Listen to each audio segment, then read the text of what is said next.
The National Association of Corporate Directors, Silicon Valley Chapter, presents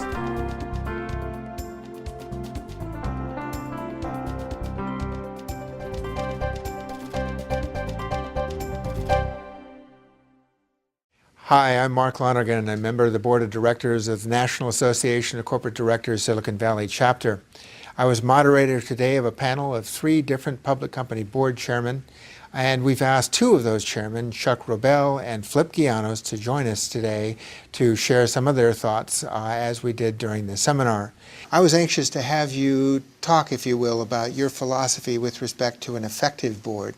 Thanks, Mark. One of the things we talked about this morning was trying to get the right people on a board that one is participating with, and how you try to really identify, if you want to call it, the skill sets and experience that would most benefit the company over the next 3 to 4 years, and then trying to match up those skill sets in some way against the experience and capabilities of the board you may have that you're involved with, and then coming up with a process that allows you to then make changes to really get the best possible group of people together to work in best interest of the company, the management team, the shareholders, and really focus on those things where the board can make a difference, more around strategic issues, not trying to run a company, not trying to be an operator of the business, but more in an oversight advisory role. Sure.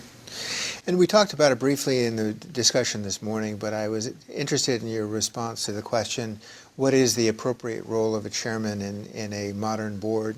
Kind of what are best practices for chairmen as they govern the board itself?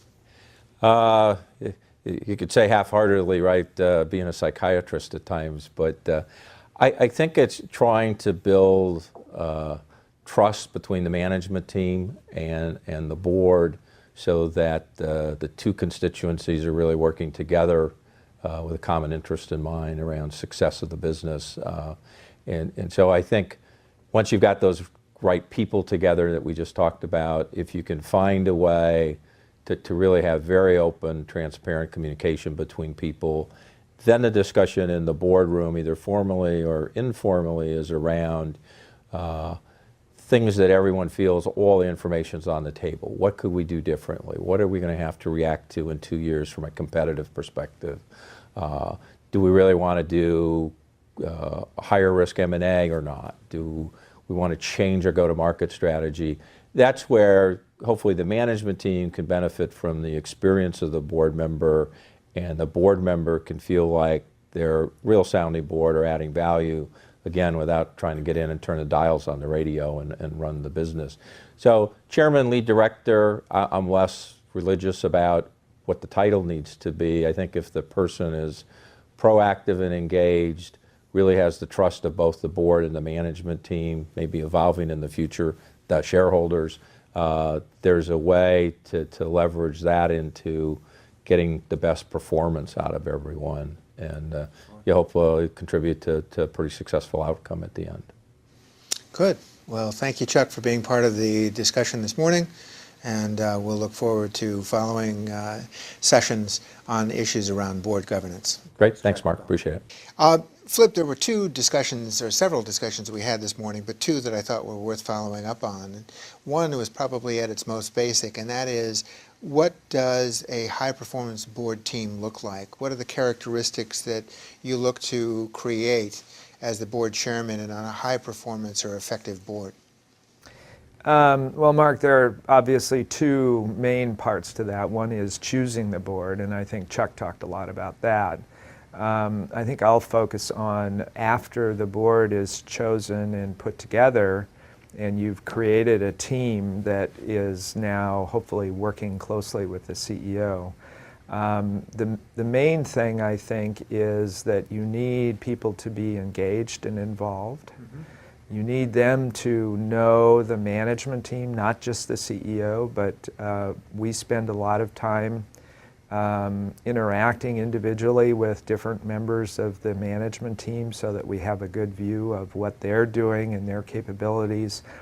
and building trust between the board and the rest of the management team, and understanding the problems they're facing so that we can contribute on a level that actually is different than just, well, here's how I do things. It's more like, given the circumstances, here's how you might, have you thought of this or something like that. Helping to reshape their approach or their thinking. Helping to affect their thinking.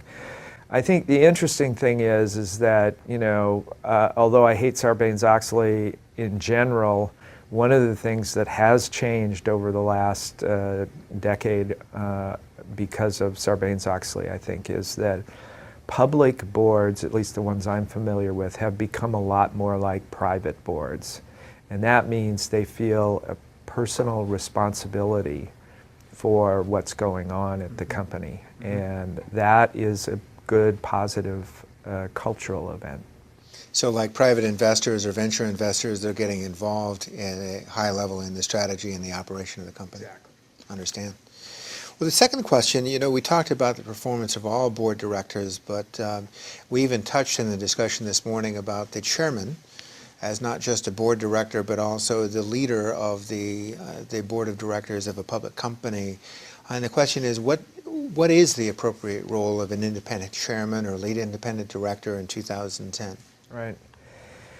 So, again, it's sort of different responsibilities that go along with leadership, I guess, depending on the circumstances. Obviously, if you're recruiting board members and creating the board, that's one thing where leadership is required. I think my focus in answering the question right now is that the chairman is the conduit or communication channel between the board and the CEO. Not the only one. I mean, there's an interesting balance that I think is important. I personally encourage all of the individual board members to speak directly to the CEO and vice versa, and to get to know the rest of the management team, as I said before. But at board meetings, and if there's an important decision to be made, the danger is you end up with 9 different opinions and the CEO doesn't quite know how to integrate all of that. Sure. And he feels torn or is trying to please everybody, or, and in a meeting of an independent board, a meeting of the independent directors, the chairman can oftentimes manage the flow of not information, but the flow of sentiment to create a consensus, so that the board can then speak to the CEO, with a little bit more definition of what they think. A coordination function. Exactly. An assessment. Right. It's not, I wouldn't want people to think it's filtering or something like that, but it's coordinating. It's making a message out of a whole bunch of data. Yeah. Well, Flip, I want to say thank you on behalf of the entire chapter at NACD here in the Silicon Valley for your appearance at our session this morning, and we'll look forward to hearing more great things out of Xilinx. Great. Thanks for your time. Thanks. Thank you both, Flip and Chuck, for your comments today and your participation in our event. Stay tuned for future events having to do with corporate governance and corporate compliance from the NACD Silicon Valley chapter, and thanks for your attention today.